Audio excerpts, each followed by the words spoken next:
Hi, Rasa. Hi, Dad. How are you spending a rainy day?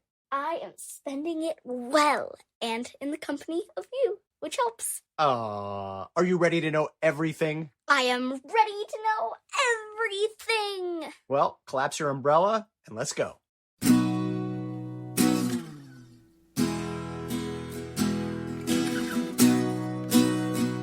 Last time I shared with you, it was to tell you my recipe for pizza dough. But pizza is so important to me that today I wanted to share another totally different lesson.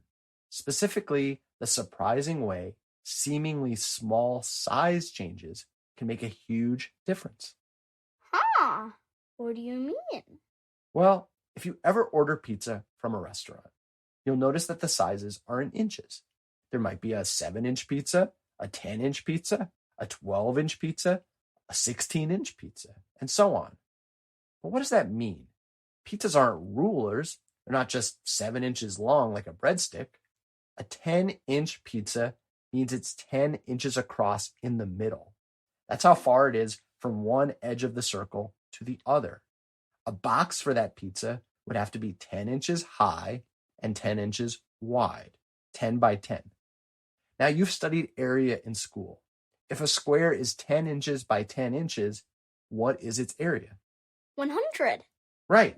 You multiply 10 times 10. You get 100 square inches.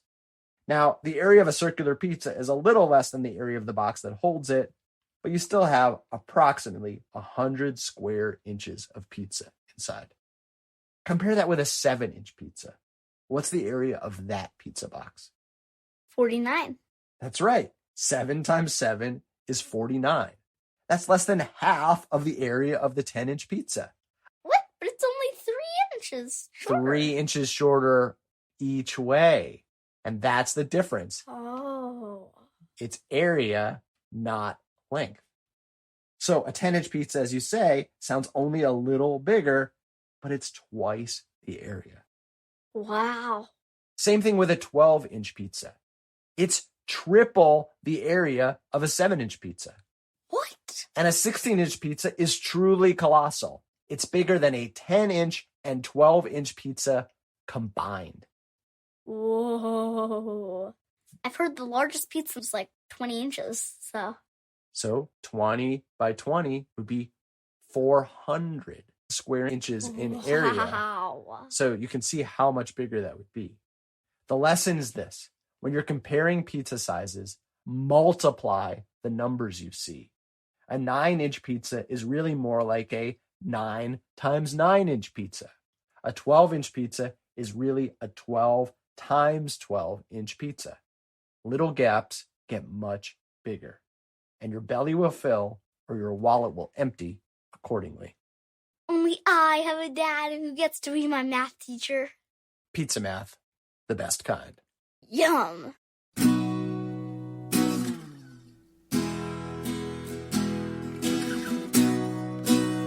Are you ready for today's poem? I'm ready for today's poem. It's called Once by Philip Schaefer.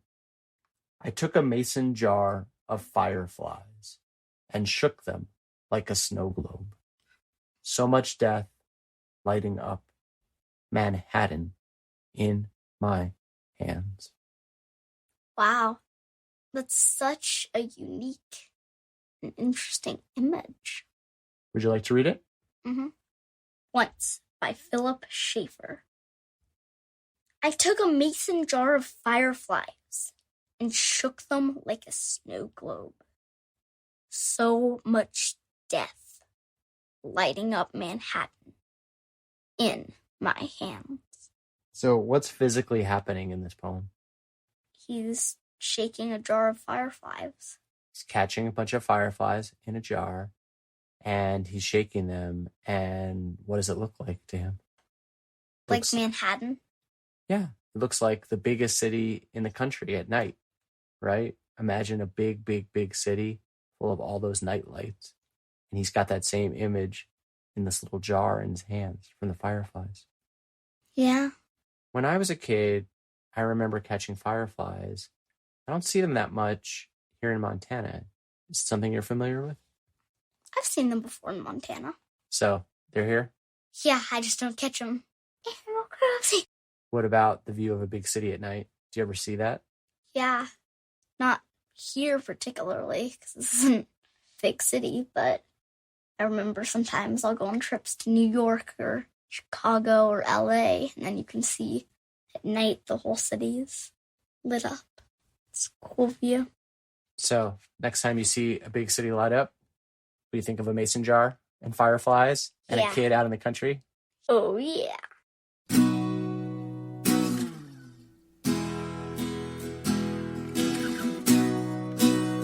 Last segment of the show. Do you have a vexing question for me? I have a vexing question for you. What is your vexing question? My vexing question is, how come hair is so different? I mean, some people have really curly hair, some people it's straight, sometimes it's wavy. Why is it like that? Why isn't all hair just straight, or all hair just curly, or all hair just wavy? Different colors, too.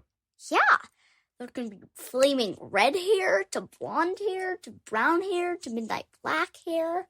So many different colors. Why?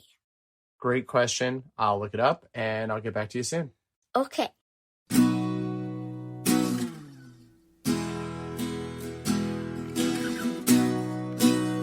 I'm back, and I've got the answer to your vexing question. Okay. Tell me. I'm dying to know. This was so interesting. Hair has two main parts. The shaft, which is the visible part that extends above the skin, and the follicle, which is beneath the skin, like a plant root. Now, your questions mainly have to do with the shaft. Hair color is the result of two types of pigments, eumelanin and pheomelanin. When eumelanin is dominant, hair will be brown or black. When pheomelanin is dominant, hair will be red. When both kinds of pigmentation are sparse, hair will appear blonde. It's because of weak pigmentation. Huh. I have weak pigmentation. And when pigment production decreases or stops, your hair will turn gray. It literally stops having color generated to it. Wow. That's amazing. Hair texture, straight or curliness, probably depends on the shape of the hair shaft. This is a little confusing because super round shafts lead to straight hair and super flat shafts lead to curly hair. But that's because round shafts can only be connected straight with one another, whereas flat shafts have more room to twist and turn when linked. One way to think about it is like stacking a bunch of round oranges. They're pretty much going to have to be in a straight line or in a pyramid. If you stack a pile of flat quarters, on the other hand, there's much more room to have your design zig or zag. Wow. I'll never think of my hair the same again. You Must Know Everything is produced by me, Jeremy Smith, and her, Rasa Smith, with awesome music by Furniture. Learn more and submit your own vexing questions at our website, youmustknoweverything.com, and hear dozens of previous episodes for free. Subscribe via Apple Podcasts, Android, Spotify, or however you like to listen. Please rate, review, and share the show with friends.